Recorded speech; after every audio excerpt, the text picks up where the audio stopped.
back to the Short Ball podcast. I'm back after a little while MIA in terms of doing the on-mic stuff. I've been posting obviously a lot on Instagram, but haven't really done too many podcasts of late. So I'm keen to get back into it, heading into week 2 of the New South Wales Rugby League Junior Reps finals. I'm going to do a little bit of coverage across Howard Matthews and SG Ball, and then I'm going to go into I'll do a little bit on the Lisa Fiala and Tasha Gell as well, just based on what I've sort of watched so far this season, which isn't as much as the boys, obviously, because I've been following them each and every single game and doing my Player of the Year votes for every game and all that sort of stuff. So I'll get into that. Starting off with the Howard Matthews, we've got 2 games this weekend. Starting off with at Leichhardt Oval, 12:45, the 2 Roosters sides, the Sydney Roosters and the Central Coast Roosters, doing battle. For the Roosters side of things, they took on the Warriors last week, got beat pretty convincingly, but they were dreadful for their standard. Their errors, too many errors from them, especially their outside backs out of yardage. There was a lot of very simple stuff, which needs to sort of improve this week, and I'm fully confident that it will. I can't see this Roosters side, which is really stacked on paper, has been really good this year, top 3 side, or top 2 rather. I can't see them repeating last week's performance. The Central Coast Roosters last week, they scraped past the Parramatta Eels. They were down 18-10 with about 5 minutes to go. And then Carter Mariko throws a brilliant long pass to Eli Bennett for the match winner. And he scored the try to make it 18-16 as well. So the Central Coast Roosters half has been unreal this year. And I think he'll probably continue that through to this week, and he'll be key to their chances. With the Sydney Roosters, they've got a couple of returns, or they got one return in particular, as Josiah Papa out in the centres, but Jackson Rodwell and Marquis Sando are out. So that's changes to their team list. Josiah Papa at centre, he's been huge for them in the last couple of weeks. In that Steelers game, I thought he was one of the best on ground, alongside Charleston Torore, who is out this weekend. He was out last weekend as well. So that's huge for them as well. Against that Warriors pack, which is huge, they would have liked to have those guys. But Josiah's back this week, and I think he'll be very crucial to their chances. Charlie Webb and Lachlan Metcalf, 2 of the premier halves in the competition. I think they'll turn it on this week. I thought Charlie Webb was pretty good last week, barring a couple simple errors that he had. But I thought he had a pretty good game, just excluding those errors. And Lachlan Metcalf against the Warriors 2 weeks ago, he was unreal. And he's been one of the Roosters' best players over the last 2 years. And Howard Matthews, obviously last year he played age up, so he's certainly going to be one to watch in this game. Just another one that I think we should keep an eye on for the Roosters, Paul Assassina in that front row position. He's going to be doing a lot of work with obviously Charleston being out, and he's been one of their best players this year as well. Very consistent. Over to the Central Coast Roosters side, Jack Dean Pataka back in, Jazz Schumacher, Semi Lewanakila all in, with Alexander Stephenson out. He was obviously playing 13, so Samuel Mikey comes into the starting side. He was off the bench last week. Not too much to comment on in terms of team list, but I think the Central Coast Roosters did unreal last week. To come back from 18-10 down. They've obviously had a very good season, but so keen to see how they go up against one of these top sides. They haven't versed Roosters, Steelers, Warriors at all this year. Best sides they probably versed were Para, Manly earlier in the year. Round 9, they got smacked by the Panthers. I think the final score was 32-16, which probably flattered them in the end, but that's not their standard, and I think they showed that last week, getting up over Parramatta in an elimination semi-final. Obviously, they're probably the underdogs coming into this game, but they've got talent across the park. Caleb Fesli, the 2 Fesli boys, actually very good players, Joshua and Caleb. And on the other side of the park, for SG Ball anyway, the Sydney Roosters, I think their older brother, Josiah Fesli, he's a very good player, but we'll talk more about him when we get to the SG Ball. But yeah, those boys are very good. Eli Bennett, I was impressed with him off the bench a couple of weeks ago. I'm trying to remember what game specifically it was, but he come off the bench and had a really good game. And then he started since, been good. And last week, he obviously had that match winning play. He's a very strong centre, good ball runner, defends pretty good too. So he's going to be one to look out for. And just, I'll talk about him a little bit more later. I'm going to do my top 5 players to watch, but this is the guy that's going to be in there, Tolson McCulloch. I'm a huge fan of what he's done. And we go to the next Howard Matthews game, which is the Steelers and Rabbitohs, also at Leichhardt Oval at 3:45. The Steelers obviously coming up again off that shock loss against the Knights. I say shock, but like the Knights were flying heading into it. But I think a lot of people expected Steelers to get the job done, considering they were the minor premiers and looked a very dominant side. And it wasn't just the fact that they lost to the Knights, but it was the way that they lost. The Knights put a score on them. It was 28-10 in the end, and Steelers never really looked a chance in that game at all. But they're a very strong side, 1-17, and they come up against a Rabbitohs side who's humming recently.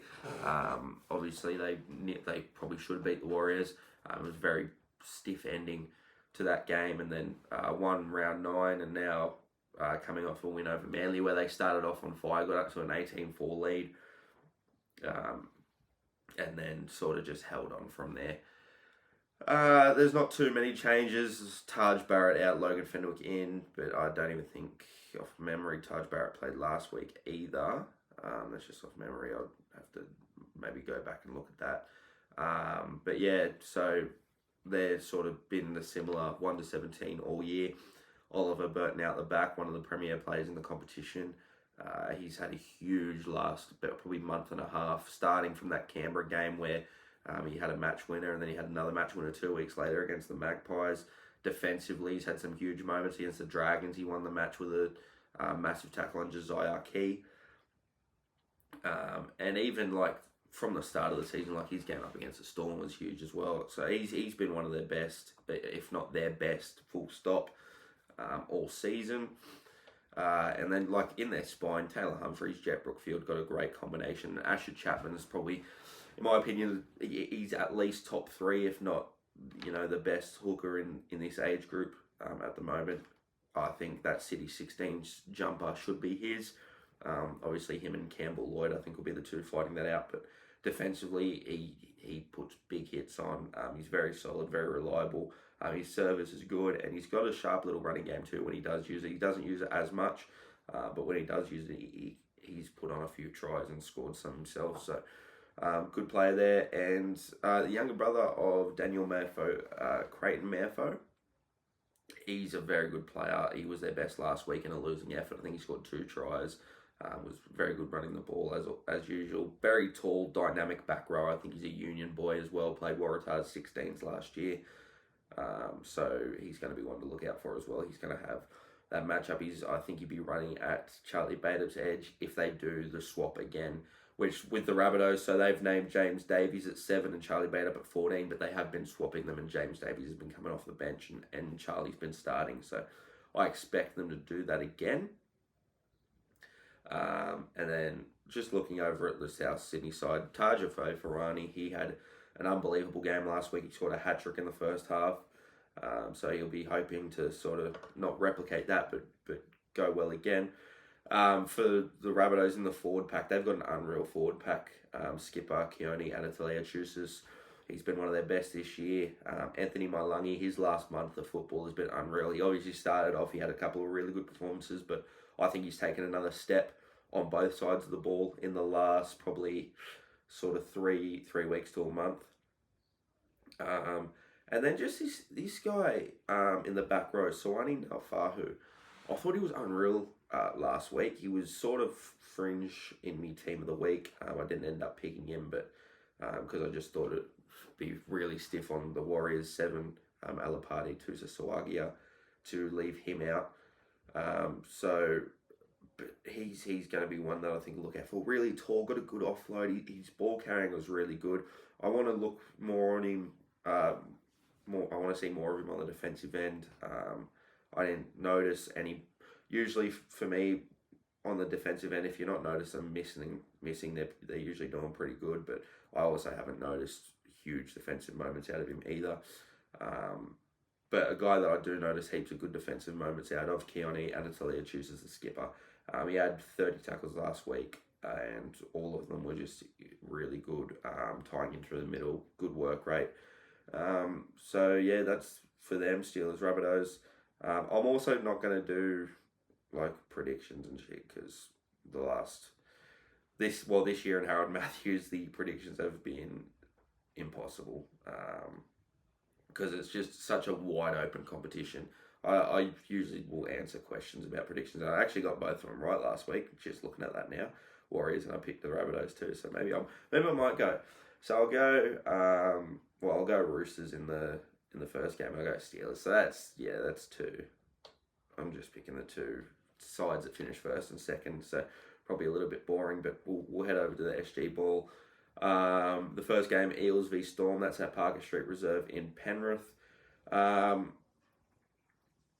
Eels disappointing last week, and the Storm obviously upset the Steelers, but I think the Storm have got a pretty good rugby league side. They just sort of lost their last two games and fell down to 8th, but they were sitting in the top 4 for most of the season.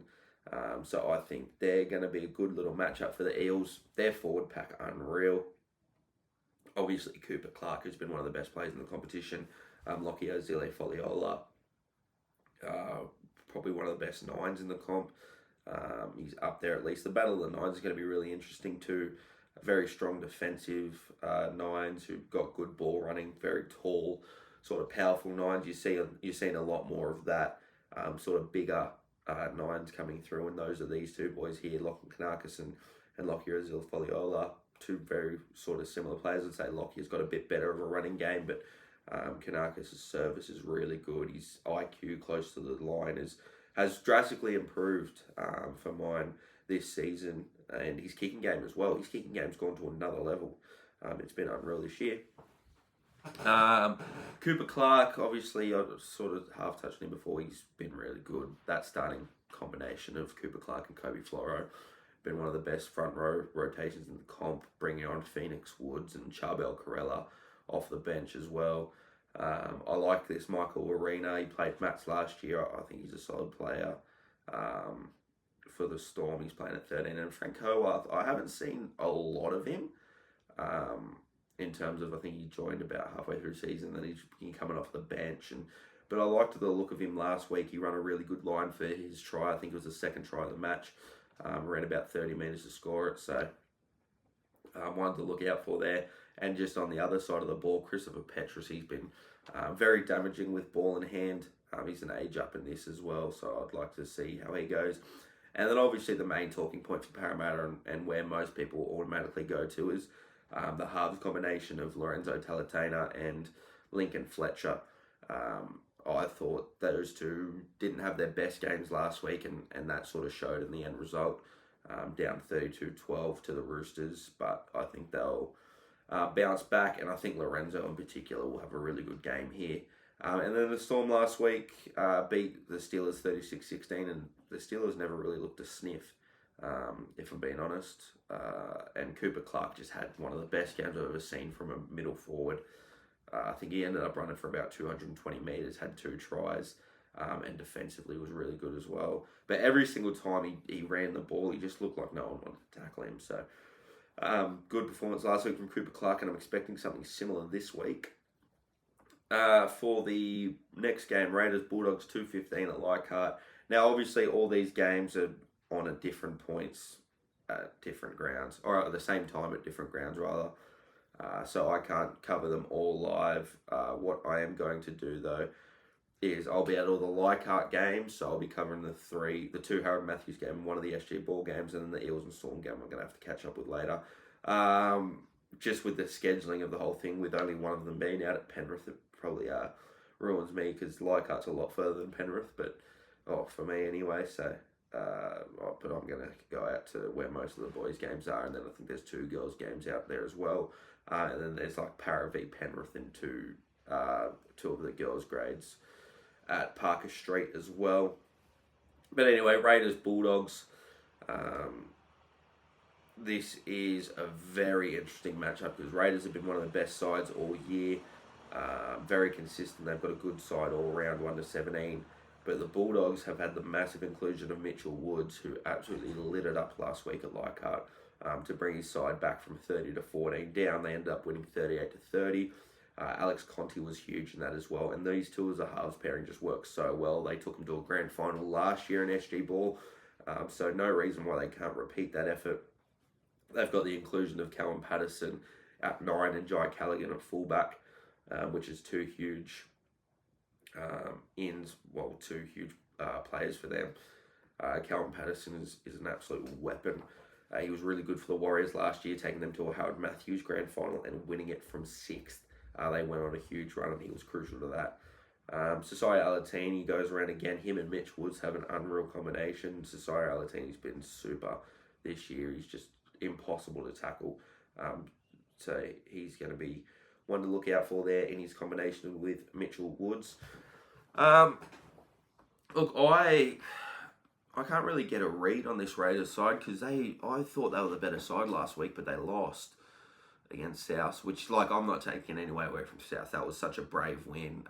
They were down to 14. They lost their halfback, lost their premier forward in Johannes Logan. Like, that was a really good win from South Sydney, but Raiders were up 28-20 with 4 minutes to go. Then 3 penalties in a row at the end allowed South to just kick penalty goals and get ahead. And I was sort of disappointed in the way the Raiders lost that game, but I did think that they were the better side for most of the game while I was watching it. Jesse Millen was huge. Mitch Brophy and Luke Cannon, probably the best 9 and 14 combo in the competition, in my opinion. They've been huge. I really like the way Mitch Brophy plays, and then Luke Cannon just comes on and just lights up the ruck. His running game is really good. So, interesting to watch this game. The forward pack for the Raiders, I think, should probably be winning them this game. But then again, you look at the other side, and it's Oliver Smith and David Leota up front. Solomon Tupu was really good last week. This will be a very interesting game. Jesse Millen, Samuel Hine, 2 guys who I think are destined for rep honours later in the year. Obviously, Samuel Hine, a Queenslander, and Jesse Millen, a New South Welshman.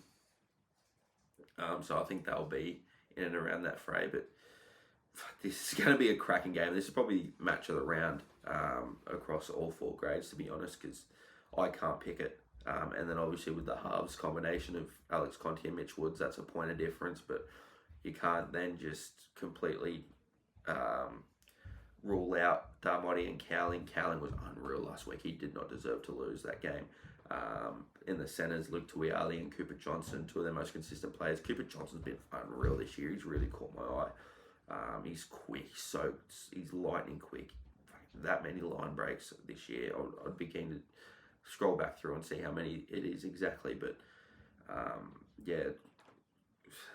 very interesting game. I don't know which way I'm going to side. I think I'll go with the class of Conti and Woods because I'd be tough to tip against them. But I think I'll go Bulldogs in that game. And Raiders missing a couple players too. And that's tough for them. So I'll go in the SG Ball, the Bulldogs and the Eels. Just a quick little look over at the Tasha Gal and Lisa Fiola Tigers v the Roosters in the first game. That's 11:15 at Leichhardt, so obviously I'll be out there for that one. The Tigers in Tasha Gal, I've watched a couple of their games actually. They've got a really solid side. Evie McGrath at the 6, obviously the experienced one. Queensland Under-19's representative, Teresa Liasawasu. I think she's been one of the best players in the competition this year from what I've seen. And obviously I know I haven't watched every game this year, so I can't comment as much on it as I would with the boys. But yeah, I think she's a really good player. And I like this matchup between her and Ellie Brander, who really impressed me, I think, school footy last year. So yeah, that's a good little matchup there. And she played for Central Coast last year as well in the Lisa Fiola, which was, she was very impressive in that. And Marley Cashin, another one who played with her last year for that Central Coast side. She looks like a proper star. Although I haven't seen too much of her this year because I haven't watched this. I was just thinking about it then. I actually haven't watched this Roosters side yet this year. Aliyah Nasia off the bench. She's obviously NRLW capped. played about 3 games last year, I believe, and was really good in her debut match against the Knights, who obviously have a really good forward pack in that competition. The Tigers last week, really impressed with Eleanor Namua. She scored 2 tries late, nearly dragged them back against the Bulldogs, ended up losing 10-8. So that was obviously a tough loss for them, but I think they'll be better for the run there. And just another solid player, Logan Fletcher, and Georgie Barrett too. Those two, the 1 and 6 for the Roosters, solid players as well from what I've seen. But I'll go on to the next game, Panthers Eels. Now the Eels Tasha Gale side against the Sharks was massive last week. Their forward pack is unreal. Tess McWilliams had a very good game. Fontaine Tafunga, I'm a big fan of. Riverlea Arlo was the best on ground by far though. 2 tries, a try assist. They couldn't tackle her. Was huge. And Alana O'Loughlin off the bench. She was super impressive as well. I liked what she did against the Sharkies last week. As for the Panthers side, I've watched probably the most of the Panthers this year. Obviously, they're a bit more of a local side for me. So, like the likes of Kayla Henderson, very good player. Madison Wilson, quick on the edge. I don't know. She's just scoring tries for fun this year, and I think she's a really solid player. Jade Elford obviously returned a couple of weeks ago on the centres. She was the fullback for the Lisa Fiola side last year. I was very impressed with what she done.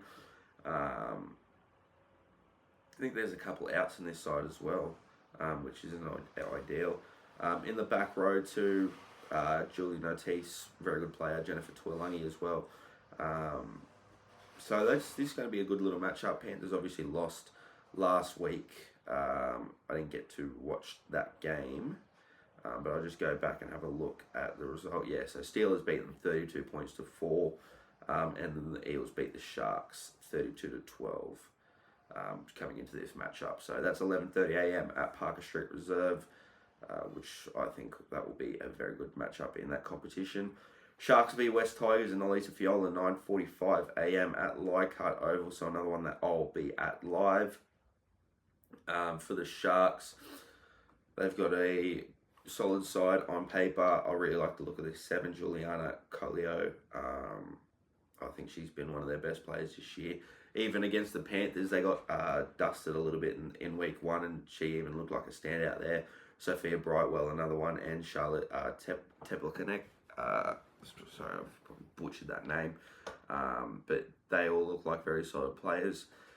And across to the Tigers side, Mia Tonga and Agnews Fayou, 2 of their best this year. Agnews was, I think, their best last week. Had some really good moments.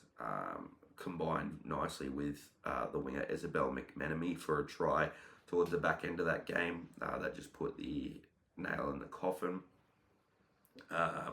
Good in the forward packs too. Eliana Fasavalu Farmasili, a very good player. And the back row, Sage Tautalafua, has been their best in most of the games that I watched during the rounds against the Panthers. She was very good. I think she scored an early double in that one. So one to watch. And off the bench, Kalani Godinay, been one of the best in the few games that I've watched of them as well.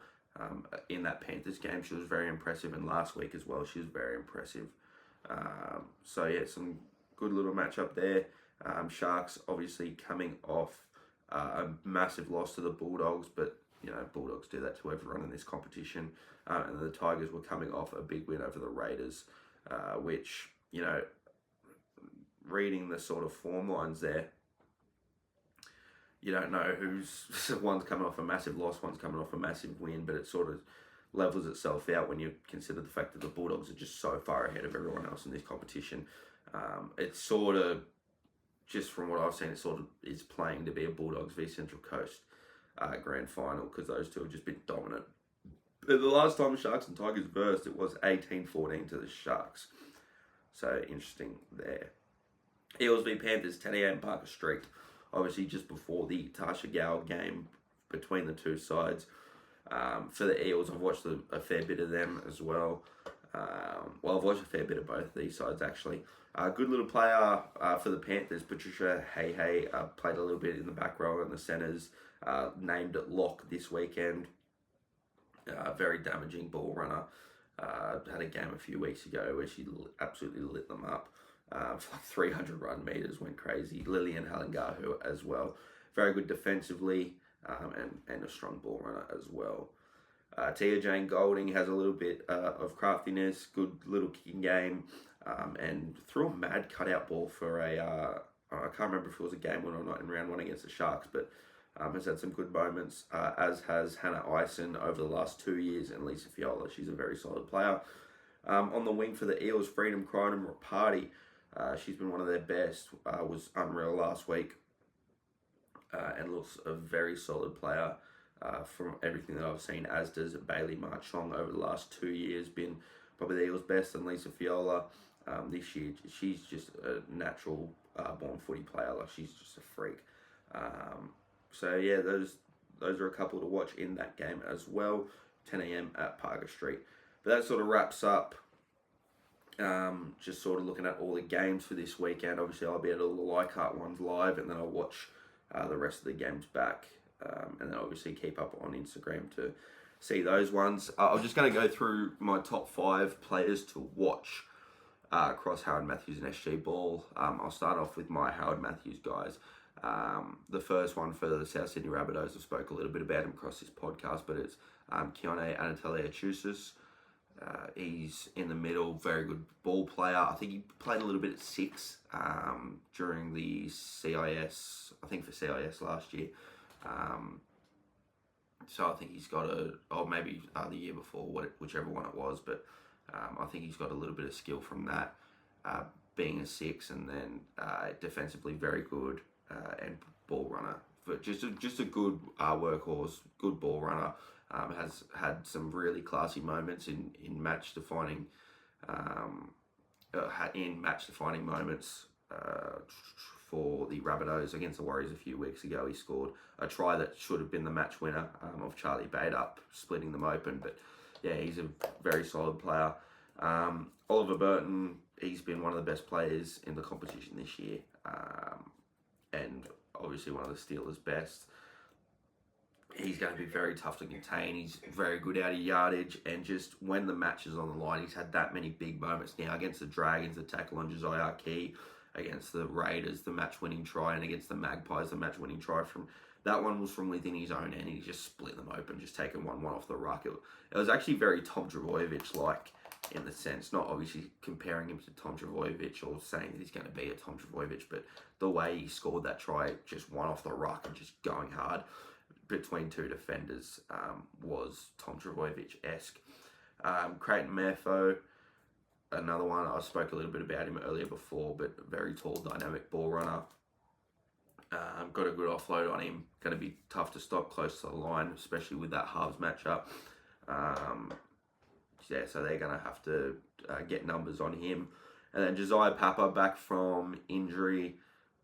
He's going to be probably the one you need to keep your eye on in this Roosters side, because he missed out last week. I don't even know if he's back from injury. I can't remember what he'd done last week, but yeah, he's going to be one to really look out for in this Roosters game, because he'd be stinging after missing last week's loss. And then Tolson McCulloch, I think he's a genuine star in this competition.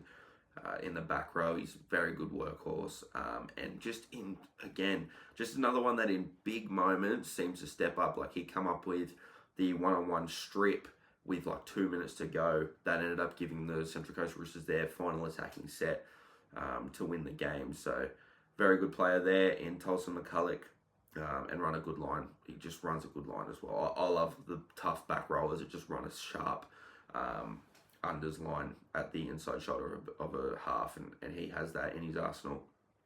Over in SG Ball, Cooper Clark just looked impossible to stop last week. Back in that lock position, back in the front row now after he was named lock last week, but he's been one of the best front rowers, if not the best front rower in the competition this year. So obviously one to keep an eye on there. Lorenzo Talatena, I thought he was somewhat disappointing last week, but here to bounce back. He's too good of a player not to. Max Popo for the Eels as well. One of their most consistent players all year. Very strong ball runner. Works hard. Has had a couple of games where he's top sort of 160, 170 metres playing lock, and he doesn't play the full game. He plays about 45 minutes and gets through that sort of production, and he's very tough to contain.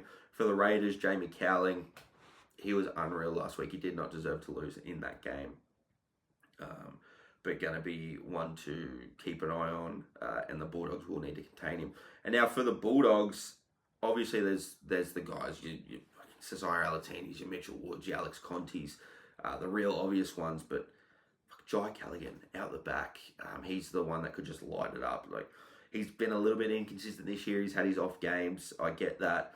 But when he's on, he is so exciting to watch. He's very Reece Walsh-esque, where like he's got an unreal step. He's quick off the mark. Like, his acceleration, his first few steps is unreal, and he can just create shit. So he's going to be one to watch for the Bulldogs. So yeah, get out to those games. Obviously, your club's future stars are out there. I'll be out at Leichhardt on Saturday, so going to be good to watch there. And yeah, make sure you follow me over on Instagram. That's where most of my coverage will be. And yeah, I'll be back on, I think, Monday. I'll release Mondays and Friday mornings. So I've obviously got the Friday morning schedule, which I usually do release podcasts on, and I want to do sort of review podcasts on the Monday, so I'm not cramming everything in to the one podcast, especially talking to myself for 30 minutes. So yep, go follow on all the socials, and I'll see you on Monday.